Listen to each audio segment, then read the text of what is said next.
Welcome to RS academy Kurnool. So ఈరోజు మీ ముందుకు రావడానికి గల కారణం ఏంటంటే ఆర్ఆర్బి గ్రూప్ డికి సంబంధించి పాలిటీ క్వశ్చన్స్ అనేటువంటివి గతంలో ఫ్రీక్వెంట్గా వస్తున్నటువంటి కొన్ని క్వశ్చన్స్ని మీ ముందుకు తీసుకొని రావడం జరిగింది.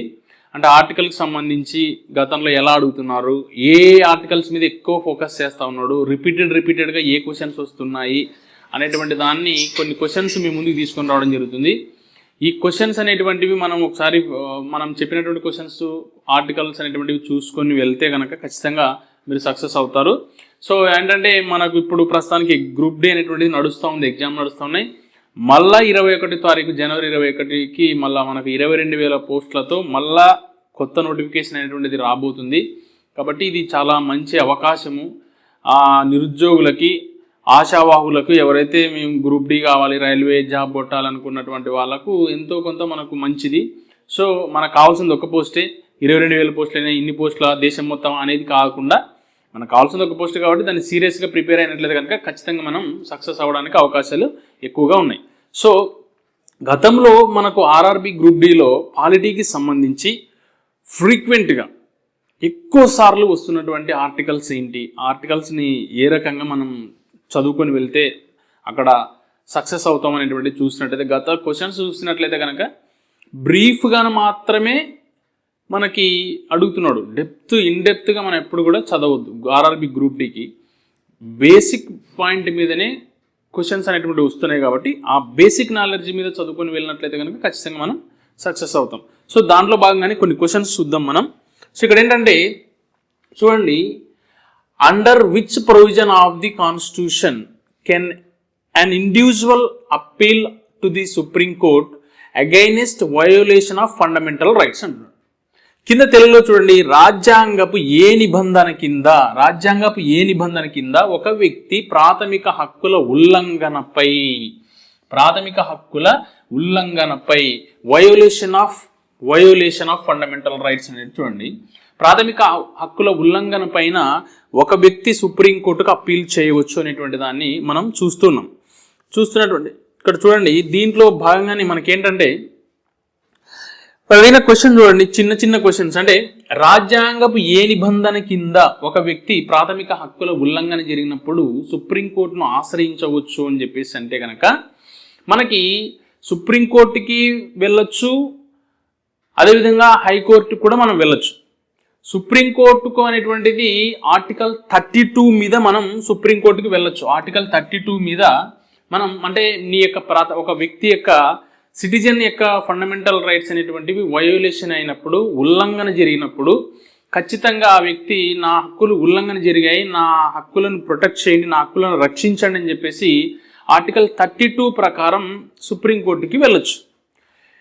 ఇక్కడ ఏంటంటే అదేవిధంగా ఫండమెంటల్ రైట్స్ పైన ఉల్లంఘన జరిగింది అని చెప్పేసి 226 అనేటువంటి ఆర్టికల్ ప్రకారం మనం ఏం చేయొచ్చు అంటే ఖచ్చితంగా హైకోర్టుకు కూడా మనం వెళ్ళవచ్చు. హైకోర్టు కూడా వెళ్ళొచ్చు. అంటే అర్థం ఏంటంటే ఇక్కడ చూడండి, ఆర్టికల్ 32 అనేటువంటిది ఒక మనం చిన్న బేసిక్ పాయింట్ కొన్ని తెలుసుకుందాం. ఆర్టికల్ 32 ఏంటంటే రాజ్యాంగపు పరిహారపు హక్కు అంటుంది. రాజ్యాంగపు పరిహారపు హక్కు, కాన్స్టిట్యూషనల్ రెమిడీ అని చెప్పేసి ఇంగ్లీష్ అంటాం. కాన్స్టిట్యూషనల్ రెమిడీ రాజ్యాంగపు పరిహారపు హక్కు అంటాం. అంటే నీ హక్కులకు ఉల్లంఘన జరిగినప్పుడు ఈ 32 అనేటువంటి ఆర్టికల్ ప్రకారంగా మనం సుప్రీంకోర్టుని ఆశ్రయించవచ్చు. దీన్ని ఈ యొక్క రాజ్యాంగ పరిహారపు హక్కు అనేటువంటి దాన్ని హృదయము, ఆత్మ వంటిది రాజ్యాంగానికి అని చెప్పినటువంటి వ్యక్తి ఎవరంటే కనుక అంబేద్కర్. ఎవరండి? అంబేద్కర్ గారు. అంబేద్కర్ అనేటువంటి వ్యక్తి దీన్ని ఏమన్నాడంటే హృదయము మరియు గుండె. దేనికి హృదయము మరియు గుండె? ఆ రాజ్యాంగానికి హృదయము, గుండె లాంటిది అని చెప్పినటువంటి వ్యక్తి ఎవరంటే కనుక అంబేద్కర్ గారు. అదేవిధంగా దీన్ని ఏమంటారంటే ఇంగ్లీష్లో heart and soul of the Indian constitution అని చెప్పినటువంటి వ్యక్తి ఎవరంటే కనుక మనకి డాక్టర్ బిఆర్ అంబేద్కర్ గారు చెప్పారు. సో ఇదేంటంటే ఆర్టికల్ 32 ప్రకారం ప్రాథమిక హక్కుల విషయంలో నీ హక్కులు ఉల్లంఘన జరిగినప్పుడు ఓన్లీ సుప్రీంకోర్టుకు వెళ్ళడానికి మాత్రమే అవకాశం ఇస్తుంది 32 ఆర్టికల్. హైకోర్టుకు వెళ్ళడానికి మళ్ళీ సపరేట్గా 226 అనేటువంటి ఆర్టికల్ బేస్ చేసుకొని మనం హైకోర్టుకు వెళ్ళొచ్చు. అదే భాగంగా దీంట్లో చూడండి ఇక్కడ కొన్ని ఇంకా ఇతర ఆర్టికల్స్ కూడా ఉన్నాయి. దాంట్లో ఆర్టికల్ 13 ఏం చెప్తుంది? ఆర్టికల్ 13 అనేటువంటిది ఏంటంటే కనుక మనకి జుడిషియల్ రివ్యూ న్యాయ సమీక్ష అంటే ఏమిటి అనేటువంటి దాని గురించి చెప్తుంది. బేసిక్గా న్యాయ సమీక్ష అనేటువంటి దాని గురించి చెప్తుంది కాబట్టి న్యాయ సమీక్ష అనేటువంటి దాన్ని ఏ దేశ రాజ్యాంగం నుంచి మనం అంటే తీసుకోవడానికి ఏ దేశ రాజ్యాంగాన్ని స్ఫూర్తిగా తీసుకున్నామంటే కనుక మనం అమెరికా రాజ్యాంగం నుంచి అమెరికా నుంచి దీన్ని ఈ యొక్క జుడిషియల్ రివ్యూ అనేటువంటి పదాన్ని తీసుకోవడం అనేటువంటిది తీసుకున్నాం. అంటే జుడిషియల్ రివ్యూ న్యాయ సమీక్ష అనేటువంటి దానికి అంటే న్యాయ సమీక్ష అనేటువంటి అర్థం యొక్క పరిధి కిందికి ఏమేమి వస్తాయి అనేటువంటిది కూడా మనం ఇక్కడ తెలుసుకోవాలి. తాత్కాలిక చట్టాలు, టెంపరరీ లాస్ అంటాం. అంటే తాత్కాలిక చట్టాలు అంటే ఆర్డినెన్స్ జారీ చేస్తారు చూసారా. ఈ ఆర్డినెన్స్లు జారీ చేయడం అంటే కేంద్రంలో అయితే కనుక రాష్ట్రపతి ఆర్డినెన్స్ జారీ చేస్తాడు, రాష్ట్రంలో అయితే కనుక మనకు గవర్నర్ ఆర్డినెన్స్ జారీ చేస్తారు. ఆర్డినెన్స్ అనేటువంటిది ఎప్పుడు వస్తుంది మనకి అంటే కనుక శాసనసభ సమావేశంలో లేనప్పుడు, లేకపోతే పార్లమెంటు సమావేశంలో లేనప్పుడు ఏదైనా ఒక అత్యవసర విషయమై ఏమైనా ఆర్డినెన్స్ జారీ చేయొచ్చు. రాష్ట్రంలో గవర్నర్ ఆర్డినెన్స్ జారీ చేస్తాడు. దాన్ని మనం ఏమంటామంటే తాత్కాలిక శాసనాలు లేదా టెంపరరీ లాస్ అంటాం.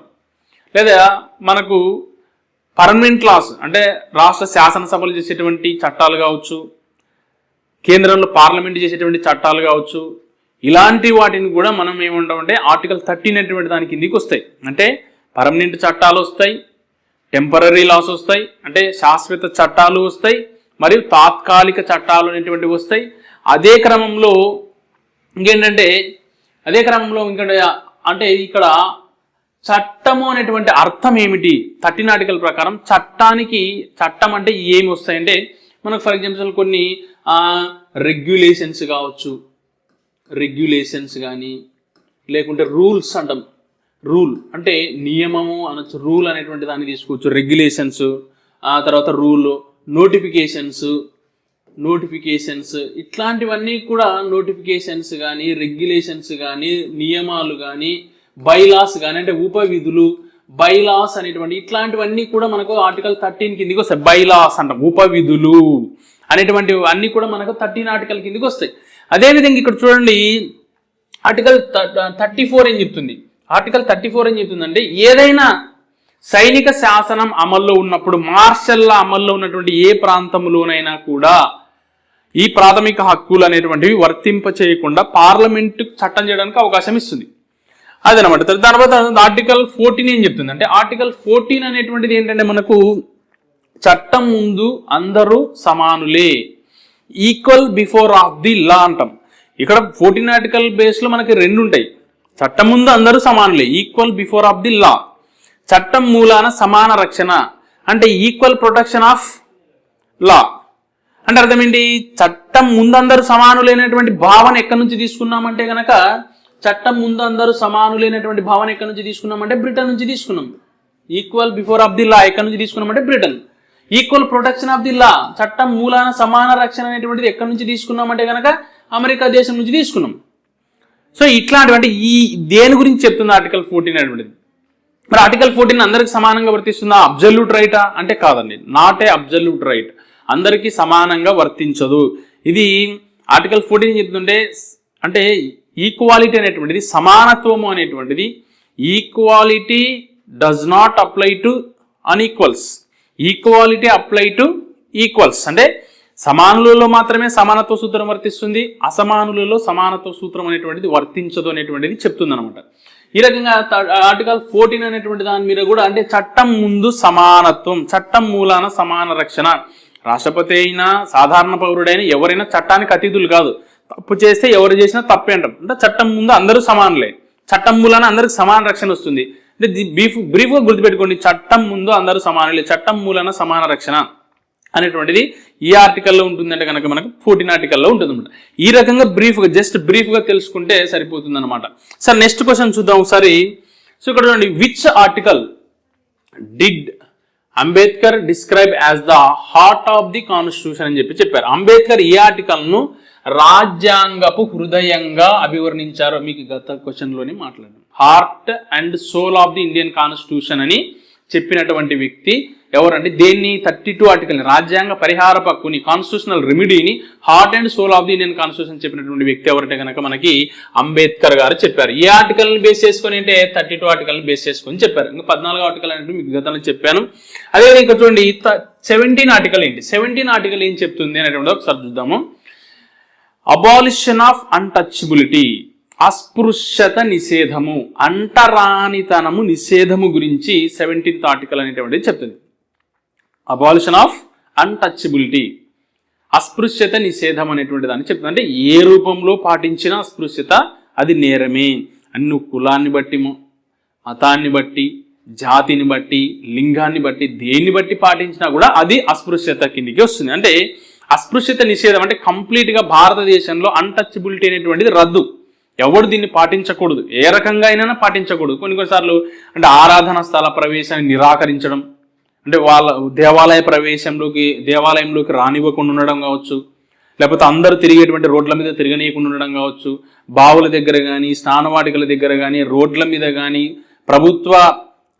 ప్రభుత్వానికి సంబంధించినటువంటి ప్రజా ప్రయోజనార్థం స్థాపించినటువంటి పబ్లిక్ పర్పస్ కోసం స్థాపించినటువంటి హాస్పిటల్స్లో కావచ్చు, విద్యా సంస్థల్లో కావచ్చు, ఎక్కడైనా సరే మనము ఖచ్చితంగా వివక్షత అనేటువంటి దాన్ని పాటించకూడదు.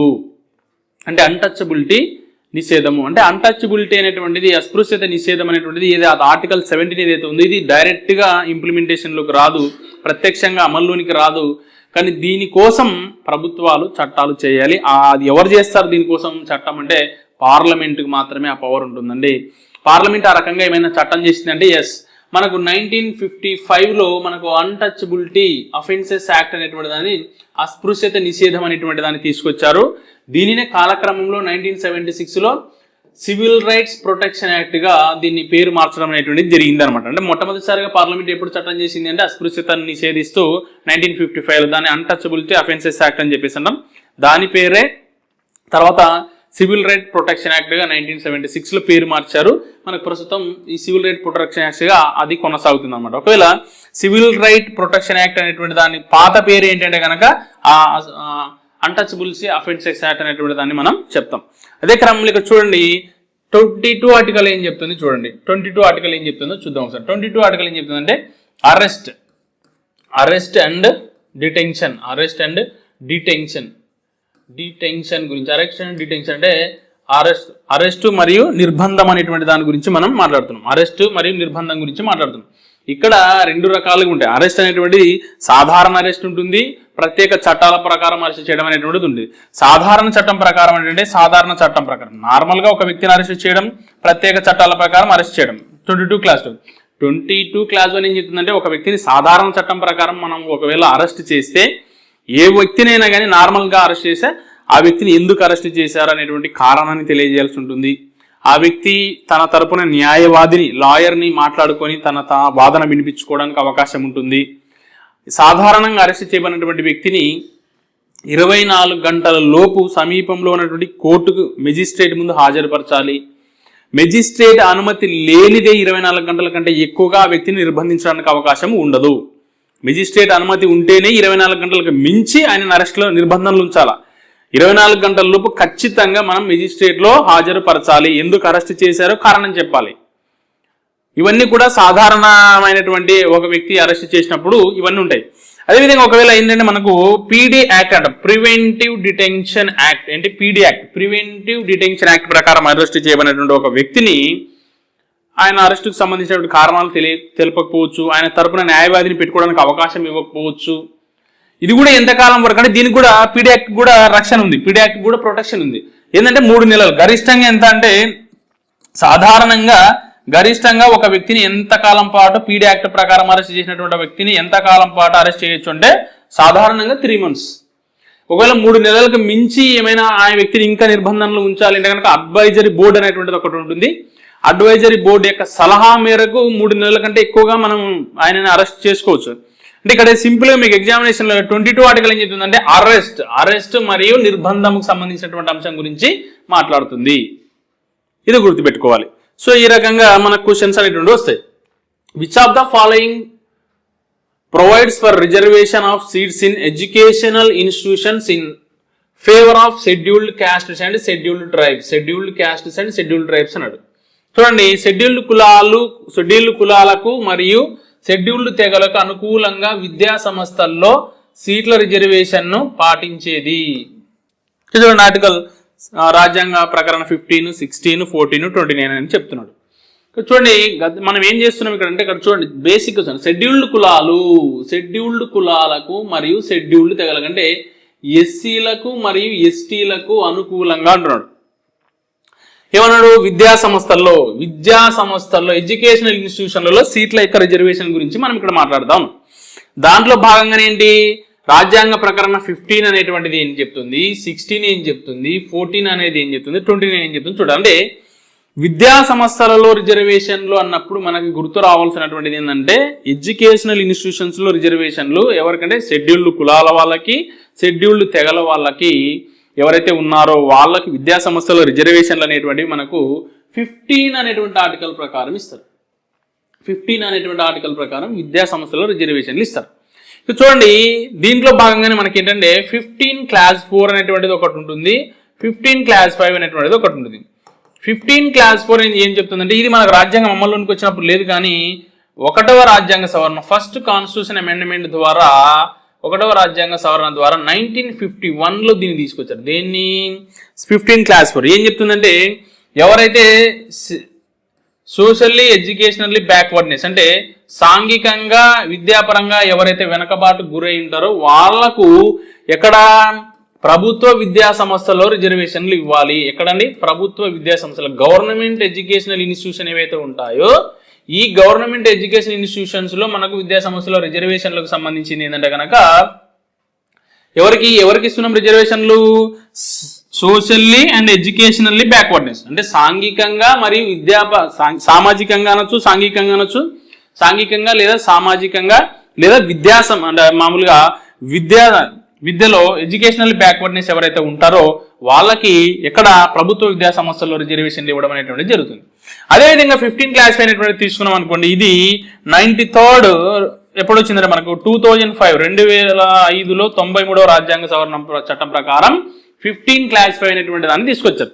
ఇదేం చెప్తుంది? ఇది కూడా సేమ్, సోషల్లీ ఎడ్యుకేషనల్లీ బ్యాక్వర్డ్నెస్ ఎవరైతే ఉంటారో ఈ వీళ్ళకి ఇక్కడ ఏంటంటే గవర్నమెంట్ ఇన్స్టిట్యూషన్స్ లోను ప్లస్ ప్రైవేట్ ఇన్స్టిట్యూషన్ లోను తర్వాత ఎయిడెడ్ విద్యా సంస్థల్లో అంటే గవర్నమెంట్లో, ప్రైవేట్లో, ఎయిడెడ్ ఎడ్యుకేషన్ ఇన్స్టిట్యూషన్ అంటే ప్రభుత్వ ధన సహాయం పొందుతున్నటువంటి దేంట్లోనైనా కూడా అన్ని చోట్ల అంటే ప్రభుత్వ విద్యా సంస్థల్లో, ప్రైవేట్ విద్యా సంస్థల్లో ప్రభుత్వ ధన సహాయం పొందేటువంటి ఎయిడెడ్ పాఠశాలల్లో అయినా ఎక్కడైనా కూడా ఖచ్చితంగా వారికి రిజర్వేషన్లు ఇస్తారు. అదేవిధంగా ఏంటంటే దీనికి తేడా ఏంటంటే 15 క్లాస్ 4 అనేటువంటిది ఓన్లీ ప్రభుత్వ విద్యా సంస్థల్లో మాత్రమే చెప్తుంది.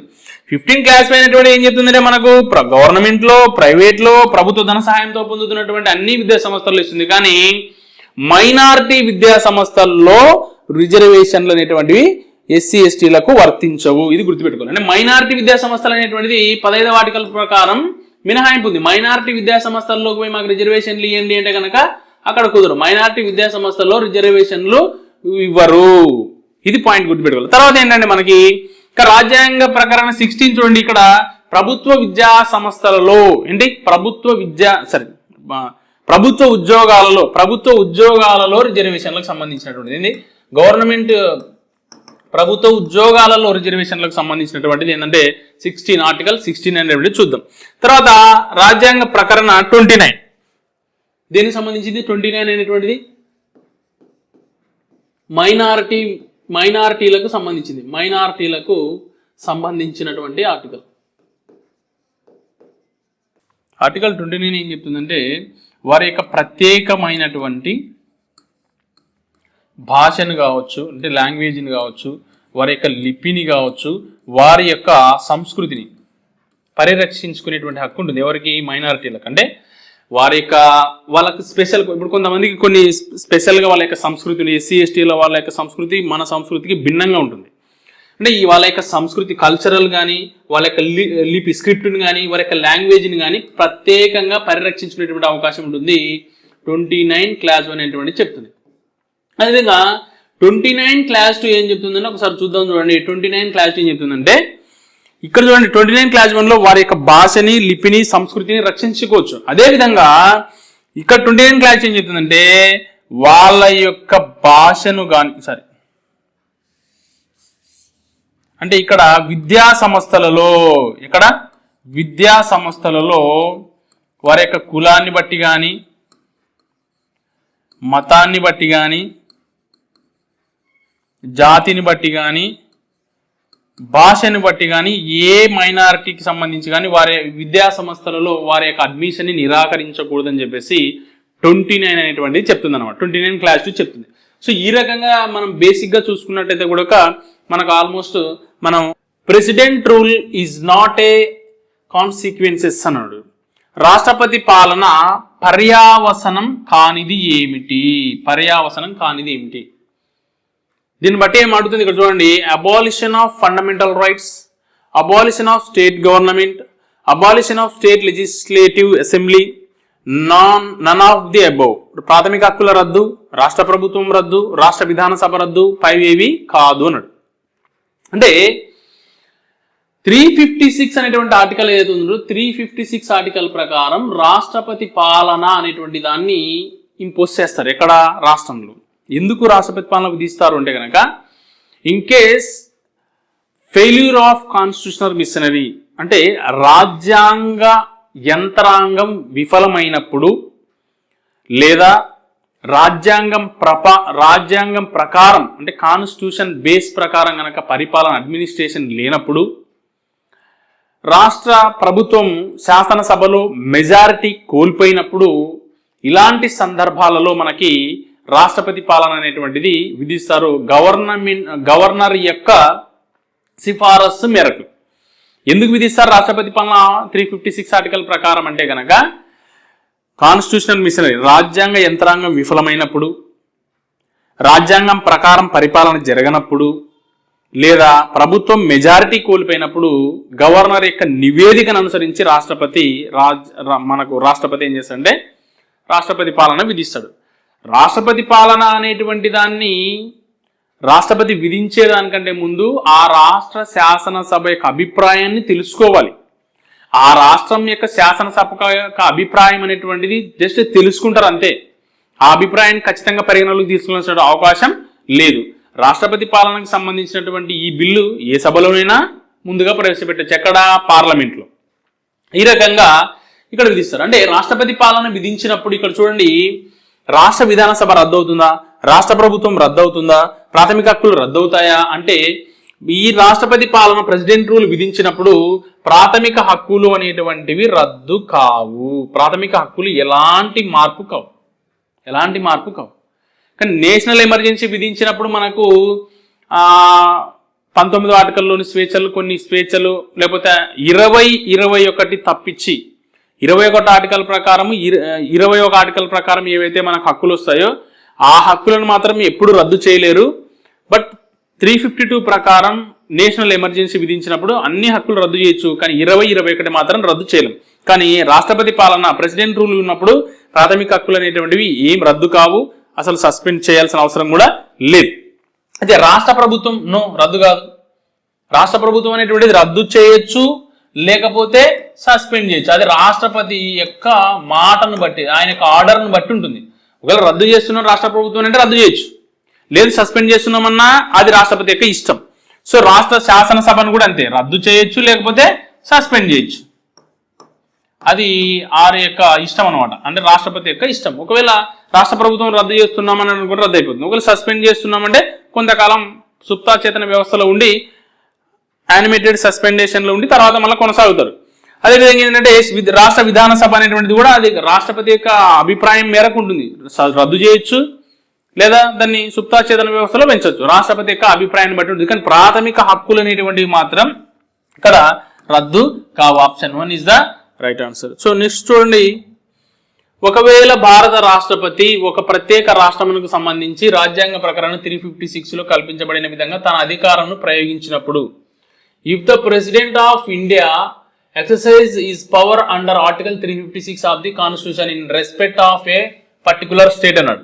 చూడండి, ఒకవేళ భారత రాష్ట్రపతి ఒక ప్రత్యేక రాష్ట్రములకు సంబంధించి రాజ్యాంగ ప్రకారం 356లో కల్పించబడిన విధంగా తన అధికారంను ప్రయోగించినప్పుడు రాష్ట్ర శాసనసభ తనంతట తానే రద్దు అవుతుంది. నో, తనంతట తాన రద్దు కాదు. అది రాష్ట్రపతి యొక్క మాటను బట్టి ఉంటుందని గతంలోనే చెప్పాను. ప్రకరణ తాత్కాలికంగా రద్దు కావాలి, ప్రాథమిక హక్కులు అనేటువంటి అసలు రద్దు కావని చెప్పాము. సో పార్లమెంట్ రాష్ట్ర జాబితా విషయాలపై శాసనం చేసే అధికారంను చేపట్టుతుంది. పార్లమెంటు అనేటువంటిది ఏదైతే ఉందో పార్లమెంటుకి రాష్ట్ర జాబితా అంటే స్టేట్ లిస్ట్ లో ఏవైతే అంశాలు ఉంటాయో ఆ అంశాల పైన శాసనం చేసే అధికారం ఎవరు పోతుంది అంటే పార్లమెంట్కి పోతుంది. అది మాత్రమే కరెక్ట్. అంటే parliament assumes the power to legislate on matters in the state list. State list లో ఉన్నటువంటి అంశాలపైన చట్టం చేయడానికి రాష్ట్రపతి పార్లమెంట్కి అవకాశం ఉంటుంది. ఇది మాత్రమే కరెక్ట్ అనమాట. Option 3 is correct. చూడండి, article 356 compare to a dead law అంటే ప్రకరణ 356ను మృత శాసనంతో పోల్చినటువంటిది ఎవరు అంటే కనుక సింపుల్ డాక్టర్ బిఆర్ అంబేద్కర్ గారు దీన్ని డెడ్ లా అనేటువంటి దాంతో దీన్ని పోల్చడం జరిగింది. చూడండి, కన్సిడర్ ద ఫాలోయింగ్ స్టేట్మెంట్స్, కింది వాక్యాలను పరిశీలించండి అంటున్నాడు. రాజ్యాంగ ప్రకరణ 12కు లోబడి రాజ్యం అంటే ఇక్కడ చూడండి, as per article 12 of the constitution of India the state consist of అంటే స్టేట్ యొక్క అర్థం అనేటువంటి అర్థం పరిధి కిందికి ఏమి వస్తాయని చెప్పి అడుగుతున్నాడు. భారత ప్రభుత్వము మరియు భారత పార్లమెంటు రాజ్యం యొక్క అర్థం పరిధి కిందికి వస్తాయి. రాష్ట్రాల ప్రభుత్వము మరియు శాసనసభ వస్తాయి. సో భారత ప్రభుత్వ నియంత్రణకు లోబడి లేదా భారత భూభాగంలోని స్థానిక సంస్థలు లోకల్ బాడీస్ అండ్ ఇతర సంస్థల పైన పేర్కొన్న వ్యాఖ్యలు ఏవైనా సరైనవి. అంటే ఇక్కడ చూడండి, మనకి అన్ని కూడా సరైనవి. ఎందుకు అన్ని సరైనవి అంటే ఆర్టికల్ 12 ప్రకారం మనకి రాజ్యం యొక్క అర్థం ఏమిటి అంటే కనుక ఇక్కడ వస్తాయి భారత ప్రభుత్వం మరియు భారత పార్లమెంట్ వస్తుంది, రాష్ట్రాల ప్రభుత్వం మరియు శాసనసభ వస్తుంది, భారత ప్రభుత్వ నియంత్రణకు లోబడి లేదా భారత భూభాగంలోని స్థానిక సంస్థలు లేదా ఇతర సంస్థలపైన పేర్కొన్న వ్యాఖ్యలు ఏవైనా కూడా సరైనవి, అన్ని సరైనవి. ఇక్కడ ఏదంటే అన్ని సరైనవి అంటే మనకేంటంటే ఆర్టికల్ 12 ప్రకారం రాజ్యం యొక్క అర్థం పరిధి కిందికి కేంద్ర ప్రభుత్వం వస్తుంది, రాష్ట్ర ప్రభుత్వం వస్తుంది, పార్లమెంట్ వస్తుంది, శాసనసభ వస్తుంది. ఓకేనా? తర్వాత రాష్ట్రాల కొన్ని అదర్ అథారిటీస్ కూడా ఉంటాయి. అదర్ అథారిటీస్ అంటే మనకు రైల్వేకి సంబంధించినటువంటి రైల్వే డిపార్ట్మెంట్లో ఉన్నటువంటి మనకి ట్రాన్స్పోర్ట్ కానీ ఢిల్లీ తర్వాత ట్రాన్స్పోర్ట్ కానీ విద్యుత్ సంస్థలు కానీ ఇట్లాంటివి కూడా మనకి చాలా వస్తాయి. అంటే అదర్ అథారిటీస్ అని చెప్పేసి అంటాం. ఆ తర్వాత ఎల్ఐసి లైఫ్ ఇన్సూరెన్స్ కార్పొరేషన్ వస్తుంది. తర్వాత ఏంటంటే మనకు ఈ రకంగా ONGC oil natural gas corporation కావచ్చు, తర్వాత ఇండస్ట్రియల్ ఫైనాన్స్ కార్పొరేషన్ కావచ్చు, ఫుడ్ కార్పొరేషన్ ఆఫ్ ఇండియా కావచ్చు, తర్వాత స్థానిక సంస్థలు కావచ్చు, తర్వాత మనకు చాలా వస్తాయి ఇతర. తర్వాత BHEL Bharat heavy electronic Limited's కావచ్చు, బిహెచ్ఈఎల్ కానీ, తర్వాత ఇండియన్ ఆయిల్ కార్పొరేషన్ కూడా వస్తుంది, ఇండియన్ ఆయిల్ కార్పొరేషన్ అనేటువంటిది. తర్వాత ఎయిర్పోర్ట్ అథారిటీ ఆఫ్